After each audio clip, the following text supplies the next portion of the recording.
हजार साल पहले जब इस्लामिक आक्रांता भारत में पांव पसार रहे थे, उस समय जिस आचार्य ने प्रकट होकर सनातन संस्कृति की रक्षा की थी वो हैं श्रीपाद रामानुजाचार्य।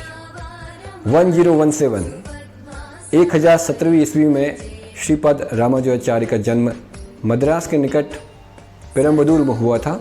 ये एक वैष्णव आचार्य हुए। श्री संप्रदाय में इनका प्रकटीकरण हुआ।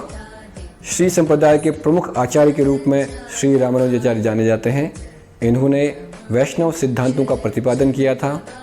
इन्होंने शंकराचार्य के कुछ अद्वैतवादी सिद्धांतों का भी खंडन करके विशिष्ट अद्वैत सिद्धांत का प्रतिपादन किया था। उसके अलावा जो बहुत बड़ा कंट्रीब्यूशन इनका समाज में है वो है जिसके लिए इस स्टैच्यू को नाम दिया जा रहा है स्टैच्यू ऑफ इक्वलिटी, की समानता की मूर्ति, यानी भगवान और अध्यात्म का अधिकार हर किसी व्यक्ति के लिए है, हर वर्ग के व्यक्ति के लिए है।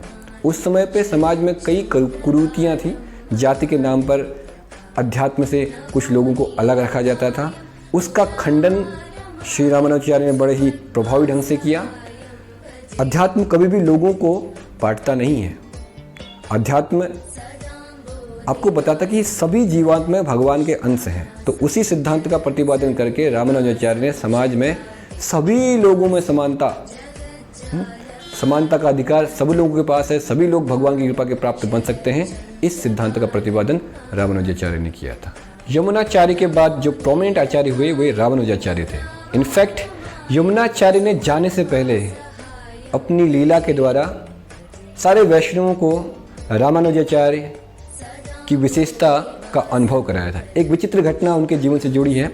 यमुनाचार्य जब अपना देह त्याग रहे थे तो जब उनका मृत शरीर दर्शन के लिए रखा हुआ था और रामानुजाचार्य उनका दर्शन करने के लिए आते, उससे पहले कभी रामानुजाचार्य यमुनाचार्य को मिले नहीं थे। तो यमुनाचार्य के मृत शरीर के पास जब रामानुजाचार्य पहुँचते हैं और वो देखते हैं कि उनकी 3 अंगुलियाँ बधी हुई थी, तब उन्होंने पूछा क्या ये अंगुलियाँ पहले से ऐसी थी? तो तब उनके शिष्य ने बताया नहीं, ऐसा नहीं था। तो उनकी शायद कुछ इच्छाएं अपूर्ण रह गई। तब रामानुजाचार्य उनके सामने खड़े होकर 3 प्रण किए थे। पहला कि वो वेदांत सूत्र के ऊपर कमेंट्री देंगे, तात्पर्य देंगे, जो कि बाद में श्रीभाष्य कहलाया। और दूसरा, व्यासदेव के पिता पराशर मुनि के नाम पे वो अपने किसी शिष्य का नाम पराशर रखेंगे। और तीसरा, दिव्य प्रबंधम, जो कि दक्षिण भारत के अलवरों के गीतों की संरचना है जिसमें उन्होंने भगवान के गुणगान किए हैं, उसके ऊपर भी भाष्य लिखेंगे। जब ये तीनों इच्छाएं रामानुजाचार्य यमुनाचार्य के सामने बोले तो यमुनाचार्य की 3 उंगलियां खुल गई। तो इस प्रकार से यमुनाचार्य ने जाते जाते वैष्णवों को उनके अगले आचार्य रामानुजाचार्य के रूप में प्रदान किए। दक्षिण भारत के श्रीरंगम मंदिर में, जो कि कर्नाटक में स्थित है, यहाँ पर जो श्री रंगनाथ जी का जो मंदिर है, वहाँ पर श्री रामानुजाचार्य का पार्थिव शरीर पिछले 1000 सालों से प्रिजर्व किया गया है। अभी भी आप लोग वहाँ पर जा सकते हैं, उनके पार्थिव शरीर को देख सकते हैं, जो कि एक अद्भुत घटना है। पिछले 1000 सालों से इन्होंने रामानुजाचार्य के शरीर को भी प्रिजर्व किया हुआ है। उस पर अलग अलग लेप से ये उसकी रक्षा करते हैं।